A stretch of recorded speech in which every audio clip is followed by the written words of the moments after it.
എന്നോടെന്തിനാ മാപ്പ് പറയുന്നത്? തന്നുവിട്ട അച്ചാറിനെ പൂത്തതായിരുന്നു. ചിന്തകൾ കാട് കയറി വരുണേട്ടനെ നോക്കി. വികാര നിർഭരമായ നിമിഷങ്ങൾക്ക് സാക്ഷിയായതുപോലെ ആ പൊട്ടൻ കണ്ണു തുടക്കുന്നു. എന്താ ഇവിടെ പ്രശ്നം? ചോദിക്കാമെന്ന് വെച്ച വാ തുറക്കരുത് എന്നല്ലേ അന്തിമ ശാസനം. എങ്കിലും സഹികെട്ട് മുത്തശ്ശിയെ നോക്കി. എന്തിനോട് മാപ്പ് പറയുന്നത്? ചോദിച്ചിട്ട് വരുണേട്ടൻ്റെ മുഖത്തേക്ക് നോക്കി. അവിടെ നിന്നുള്ള ഒരു റിയാക്ഷൻ, അത് തണുപ്പനായിരുന്നു. മോള് അകത്തേക്ക് വാ. മുത്തശ്ശൻ്റെ കയ്യിൽ പിടിച്ച് അകത്തേക്ക് കടന്നു. മുൻപിലായി ദേവുവിൻ്റെ ഫോട്ടോ മാലയിട്ട് വെച്ചിരിക്കുന്നത് കണ്ടതും ഉള്ളൊന്ന് പിടഞ്ഞു. തികച്ചും ലോലയായ ഞാൻ പൊട്ടിക്കരഞ്ഞുപോയി. സാരമില്ല, പോട്ടെ. കരയാതെ വരുണേട്ടൻ തോളിലൂടെ കൈയിട്ടുകൊണ്ട് ചേർത്ത് പിടിച്ചു. മോള് വാ. പിന്നെയും മുത്തശ്ശി വിളിക്കുന്നുണ്ട്. തടി കൊണ്ടുള്ള സ്റ്റെപ്പ് കയറി മുകളിലെ നിലയിലേക്ക് കയറി അവർ. പിന്നാലെ ഞങ്ങളും. അതെ, ഇവിടെ ഒന്ന് നിൽക്കുവോ? വരുണേട്ടൻ പിടിച്ചു നിർത്തി. എന്തേ? സംശയത്തോടെ എന്നെ നോക്കി. ഞാൻ മുകളിൽ ചെന്നിട്ട് നിങ്ങൾ കയറിയാൽ മതി. അല്ലേലേ ഇത് ഒടിച്ചിട്ടാൽ ഞാൻ കൂടെ വീഴും. നിങ്ങളെ കൈയും കാലും ഒടിഞ്ഞ് കിടന്നാൽ നോക്കാൻ ഞാനെങ്കിലും വേണ്ടേ? പതുക്കെ ചെവിയിൽ പറഞ്ഞതും എൻ്റെ കയ്യിലൊന്ന് പിച്ചി. മിണ്ടാതിരിക്കടി. ഞാൻ പറയാനുള്ളത് പറഞ്ഞു. അടുത്ത സ്റ്റെപ്പ് മുകളിലേക്ക് കാല് വയ്ക്കാൻ ഒരുങ്ങിയത് മുത്തശ്ശി മുകളിൽ ചെന്നുകൊണ്ട് തിരിഞ്ഞു നിന്നു. മോളെ, ആ പടി ദ്രവിച്ചാണേ, സൂക്ഷിച്ച്. പറഞ്ഞു തീരും മുൻപ് വരുണേട്ടൻ കാലെടുത്ത് വെച്ചതും ഒരുമിച്ചായിരുന്നു. ശബ്ദത്തോടെ കാൽപാദം താഴേക്ക്. ശബ്ദം കേട്ട് ഞാൻ ലാസ്റ്റ് സ്റ്റെപ്പ് മുകളിലെത്തിയിരുന്നു. ഞാനാരാ മോള്? ഓടിച്ചു. ഞാൻ അപ്പോഴേ പറഞ്ഞതല്ലേ, വല്ലപ്പോഴും ബാക്കിയുള്ളവർ പറയുന്നത് കൂടെ കേൾക്കണം. എൻ്റെ സംസാരം കേട്ടൊന്ന് രൂക്ഷമായി നോക്കി. ഒപ്പിച്ചു വെച്ചിട്ട് കൂസൽ വല്ലതും ഉണ്ടോ? പതിയെ കാല് വലിച്ചെടുത്ത് എന്നെ വീണ്ടും നോക്കി. വായു കൈനീട്ടിക്കൊടുത്തു. പറഞ്ഞാൽ കേട്ടില്ല, എങ്കിലും എനിക്ക് ഉപേക്ഷിക്കാൻ പറ്റുമോ? മുകളിലേക്ക് കയറി കാലി ഒന്ന് നോക്കി. ചെറുതായി ചോര പൊടിഞ്ഞിട്ടുണ്ട്. വരുണേട്ടാ, വേദനിച്ചോ? എൻ്റെ കണ്ണ് നിറഞ്ഞൊഴുകി. ഞാൻ ചുമ്മാ പറഞ്ഞതായിരുന്നു, സോറി. എന്തിന്? അത് ദ്രവിച്ച പടിയല്ലേ, അതുകൊണ്ടല്ലേ, വിഷമിക്കണ്ട. പറഞ്ഞുകൊണ്ട് ഞങ്ങൾ മുത്തശ്ശിയുടെ കൂടെ ഒരു മുറിയിലേക്ക് കടന്നു. ദേവുവിൻ്റെ ഫോട്ടോസാണ് അവിടെ മുഴുവൻ.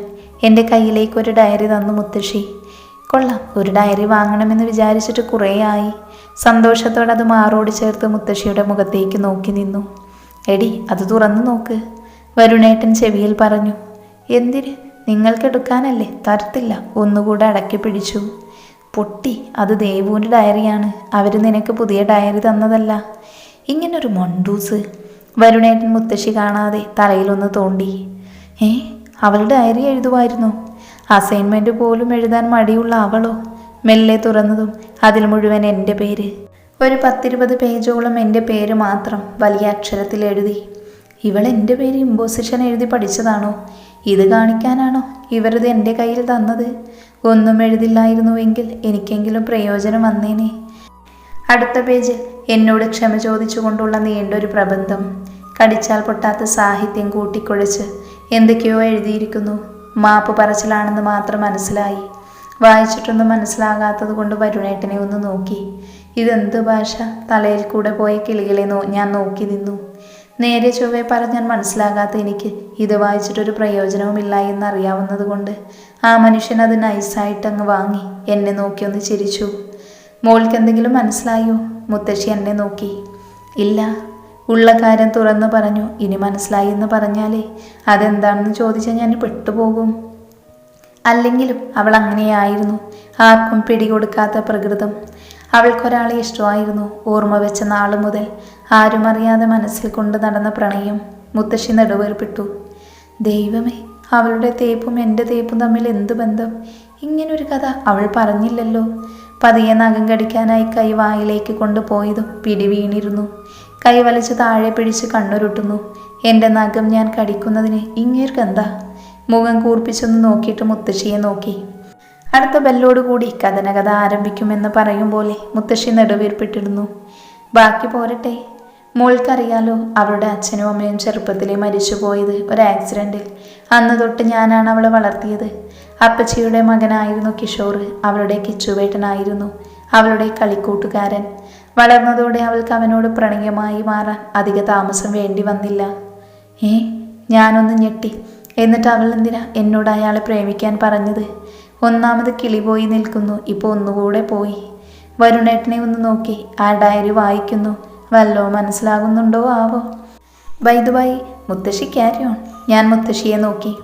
മോൾക്ക് സംശയം കുറേ ഉണ്ടല്ലേ? പിന്നെ കൺഫ്യൂഷൻ അടുപ്പിച്ച് സംശയമുണ്ടോ എന്ന് മനസ്സിൽ ഓർത്തുകൊണ്ടൊന്ന് ചിരിച്ചു കാണിച്ചു. കിച്ചു ആരോടും അങ്ങനെ മിണ്ടുന്ന സ്വഭാവമല്ലായിരുന്നു അവൻ്റേത്. അത് നിറങ്ങളും വരയും ചാലിച്ച ലോകമായിരുന്നു. ദേവുവിനെ അവൻ ആ കണ്ണിലൂടെ ഒരിക്കൽ പോലും കണ്ടില്ല. ആരെയും അങ്ങനെ കണ്ടിട്ടില്ല. അതായിരുന്നു സത്യം. അപ്പം ഞാനോ? കണ്ണു പിടിച്ച് നോക്കി. ദേവുവിനെ ആദ്യ ദിവസം കോളേജിൽ ചേർക്കാൻ വന്നപ്പോഴാണ് അവൻ നിന്നെ ആദ്യം കാണുന്നത്. ആദ്യ കാഴ്ചയിൽ തന്നെ അത് പ്രണയമായി മാറി. ദൈവമേ, ആ പൊട്ടനെൻ്റെ സ്വഭാവം അറിയാത്തത് കൊണ്ടാണ് അങ്ങനെ ഒരു പാതക മനസ്സിൽ തോന്നിയത്. പിന്നീട് അവൻ നിന്നെ കാണാൻ കോളേജിൽ വന്നു തുടങ്ങി. ദേവ് തെറ്റിദ്ധരിച്ചു അത് അവളോടുള്ള അവൻ്റെ അടുപ്പത്തിൻ്റെ ഭാഗമാണെന്ന്. അവൻ ഒരിക്കൽ നിന്നോടുള്ള ഇഷ്ടം അവളോട് പറഞ്ഞു. അന്ന് രാത്രി ഒരുപാട് കരഞ്ഞു എൻ്റെ മോളോട് അവൻ്റെ ഇഷ്ടം തുറന്നു പറഞ്ഞത് അവൻ പറഞ്ഞിട്ടാണ്. മോള് സമ്മതമല്ല എന്ന് പറഞ്ഞതോടെ അവളുടെ പ്രതീക്ഷ കൂടി. ദേവി, ഇതിൻ്റെ ഇടയ്ക്ക് ഇങ്ങനെയൊക്കെ ഉണ്ടായിരുന്നു. വീണ്ടും കിളി പറന്നു തുടങ്ങിയപ്പോൾ വരുണേട്ടനെ ഒന്നുകൂടെ നോക്കി. ആ ഡയറി തിരിച്ചു മറിച്ചു നോക്കുന്നു. മുഖം കണ്ടാലറിയാം അത് വായിച്ചിട്ട് കിളി അവിടെ പോയെന്ന്. പിന്നീട് നടന്നത് മോള് ക്ഷമിക്കണം. മുത്തശ്ശി മുഖവിരയിട്ടു. നോ പറഞ്ഞതിനാണോ ക്ഷമ ചോദിക്കുന്നത്? ഞാൻ കണ്ണു തള്ളി നോക്കി. ഒരു പെണ്ണിൻ്റെയും മുൻപിൽ മനസ്സിലാകാത്ത അവനെ ഒന്ന് നേരെ വഴിക്ക് കൊണ്ടുവരാൻ അവളൊരു അബദ്ധം കാണിച്ചു. എൻ്റെ സ്വാർത്ഥത കൊണ്ട് ഞാനും കണ്ണടച്ചു. അവർ തമ്മിൽ ഒന്നിക്കുന്നത് എനിക്കിഷ്ടമായിരുന്നു. എന്തബദ്ധം? മുത്തശ്ശി ഒന്നും സംസാരിക്കാനാകാതെ വരുണേട്ടനെയും എന്നെയും മാറി മാറി നോക്കി. കണ്ണൊന്ന് നിറച്ച് വരുണേട്ടനെ നോക്കിയതും കയ്യിലിരുന്ന പ്രബന്ധം മടക്കി വെച്ചുകൊണ്ട് നടന്നു വന്ന് എന്നെ ഒന്ന് ചേർത്ത് പിടിച്ചു. നീ ചോദിച്ചില്ലേ നിന്റെ തേപ്പ് കഥ? അതാണ് ഇനി പറയാൻ പോകുന്നത്. ഞാൻ ആ മുഖത്തേക്ക് നോക്കി നിന്നു. നീ സമ്മതം അറിയിച്ചു എന്നാണ് ദേവു കിഷോറിനോട് പറഞ്ഞത്. എപ്പോ? ഞാനെങ്ങും സമ്മതം പറഞ്ഞിട്ടില്ല. കൈതട്ടി മാറ്റാൻ നോക്കിയതൊന്നു കൂടെ അടുപ്പിച്ച് നിർത്തി. അതല്ലേ പൊട്ടി പറയുന്നത്. ദേവു കിഷോറിനെ അറിയിച്ചത് അതാണ്. നീയാണെന്ന് പറഞ്ഞ മെസ്സേജ് അയച്ചു തുടങ്ങി അവൾ. ആ മെസ്സേജിലൂടെ ദേവു കിഷോറിനെയും കിഷോർ മാളവികയെയും പ്രണയിച്ചു തുടങ്ങി. ജനാല വഴി കിളികൾ പറക്കുന്നത് കണ്ടപ്പോൾ തോന്നി എൻ്റെ തലയിലെ ബാക്കി കിളി പറന്നു പോകുന്നതാണെന്ന്. ഇങ്ങനെയൊരു പണി കിട്ടുമെന്ന് സ്വപ്നത്തിൽ പ്രതീക്ഷിച്ചില്ല. അവിടെ കൊണ്ട് പ്രശ്നം തീർന്നില്ല. നിന്നെ നേരിട്ട് കാണാൻ കിഷോർ ശ്രമിച്ചു. ദേവു വിദഗ്ധമായി അത് തടഞ്ഞു. നന്നായി. നേരെ വന്നിരുന്നേലേ. കിഷോറിന് കൊടുത്തത് പകുത്ത് രണ്ടിനും അന്നേ കൊടുത്തേനെ. ഒരു ദിവസം നിന്നെ കാണാൻ അവൻ കോളേജിൽ വന്നു. അവൻ്റെ ഫ്രണ്ട്സിൽ പലരും എൻ്റെ ഫ്രണ്ട്സായിരുന്നു. അതുവഴി ഞാനും അറിഞ്ഞു. ഞാനും നിന്നെ തെറ്റിദ്ധരിച്ചു.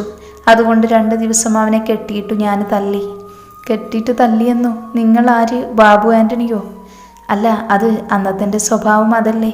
നിന്നെ മറക്കാനൊരു താക്കീത്, അത്രയേ ഉള്ളൂ.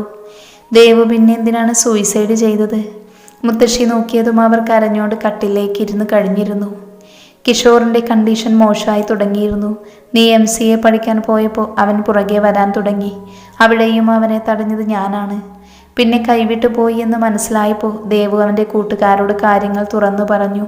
അതുവഴി ഞാനും അറിഞ്ഞു. പിന്നെ അവനെ പറഞ്ഞു മനസ്സിലാക്കാൻ ശ്രമിച്ചു. അത് നടന്നില്ല. കാരണം അവൻ്റെ മനസ്സിലത് ആഴത്തിൽ പതിഞ്ഞിരുന്നു. എൻ്റെ കിച്ചു മാനസികമായി ഒരുപാട് തകർന്നു. ഭ്രാന്തനെ പോലെയായി. ദേവുവും അതേ അവസ്ഥ തന്നെയായിരുന്നു. മനസ്സ് കൈവിട്ടു പോയി അവനെ വിവാഹം കഴിക്കാൻ അവൾ തയ്യാറായി. അവൻ്റെ അച്ഛനും അമ്മയ്ക്കും എനിക്കുമെല്ലാം അതായിരുന്നു ശരിയെന്ന് തോന്നി. പതുക്കെ അവനെ ജീവിതത്തിലേക്ക് കൊണ്ടുവരാൻ കഴിയുമെന്ന് അവളും വിശ്വസിച്ചു. പക്ഷേ വിവാഹത്തിൻ്റെ തലേ ദിവസം സംഭവിച്ചത് മറ്റൊന്നായിരുന്നു. മുത്തശ്ശി പറഞ്ഞു നിർത്തി വരുണേട്ടനെ നോക്കി. ബാക്കി ഞാൻ പറയാം. നീ അവനെ ചതിച്ചു എന്നാണ് അവൻ അപ്പോഴും വിശ്വസിച്ചത്. ദേവുവായി അവൻ വാക്ക് തർക്കത്തിൽ ഏർപ്പെട്ടു. വിവാഹത്തിൽ നിന്നും പിന്മാറണമെന്നായിരുന്നു അവൻ്റെ ആവശ്യം. ദേവു പറയുന്നതൊന്നും അവൻ ചെവി കൊണ്ടില്ല. നീ ചതിച്ചതിന് അവൾ അവന് ജീവിതം നൽകുന്നു എന്നാണ് അവൻ ധരിച്ചത്. അന്ന് രാത്രി നിന്നെ തേടിയിറങ്ങാൻ ഒരുങ്ങിയ അവനെ എല്ലാവരും തടഞ്ഞു. എന്നിട്ടും അവനത് കൂട്ടാക്കാൻ തയ്യാറായില്ല. ഭ്രാന്തനെ പോലെ അലമുറയിടുന്ന അവനെ കണ്ട് സഹിക്കാൻ കഴിയാതെ ദേവു അവൾ അതുകൂടി കണ്ടതോടെ അവന് നിന്നോട് പകയായി. ആ പക അവനെ വീണ്ടും ഒരു മനോരോഗിയാക്കി. ബാക്കി നിനക്കറിയാലോ. ഓ, അറിഞ്ഞു. ഇത്രയും കാര്യങ്ങൾ സ്വന്തം ജീവിതത്തിൽ ഉണ്ടായിട്ട് അതൊന്നും അറിയാതെ ഇരുന്ന ഞാനാണ് ലോക ദുരന്തമെന്ന് ആ നിമിഷം ഞാൻ തിരിച്ചറിഞ്ഞു.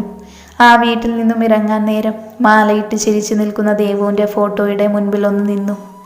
നിനക്ക് സ്വന്തമായി പോയി തൂങ്ങിയാൽ പോരായിരുന്നോ? എന്നെ കൂടെ ഇതിലേക്ക് വലിച്ചിടേണ്ട വല്ല ആവശ്യം ഉണ്ടായിരുന്നോ?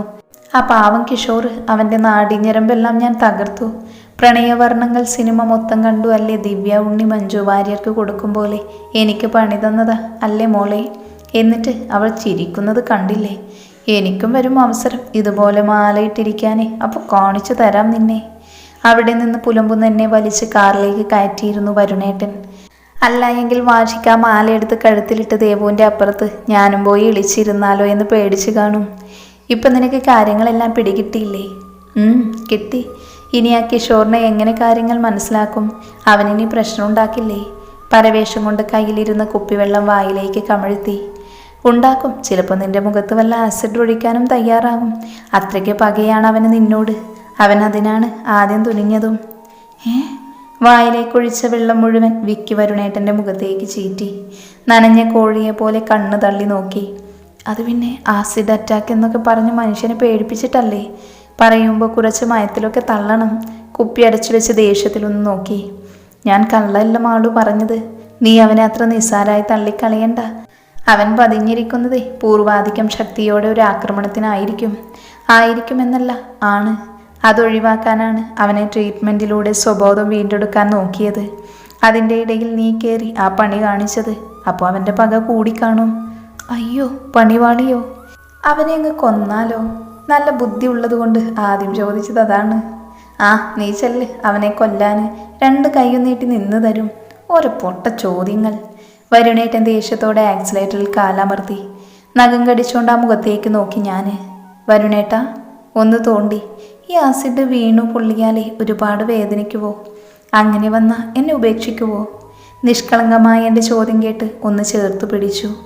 അങ്ങനെ കണ്ടവന്മാർക്ക് ആസിഡ് ഒഴിക്കാൻ എൻ്റെ പെണ്ണിനെ ഞാൻ ഇട്ടുകൊടുക്കുവോ? തൽക്കാലേ നീ അവനെ ഓർത്ത് പേടിക്കേണ്ട. അവനിവിടെയില്ല. എവിടെ പോയി? ദൈവമേ, ഇങ്ങേര് കൊന്നു തള്ളിയോ? അവനെ 6 മാസത്തേക്ക് ഒരു ട്രെയിനിങ്ങിൻ്റെ ഭാഗമായി എബ്രോഡ് വിട്ടു.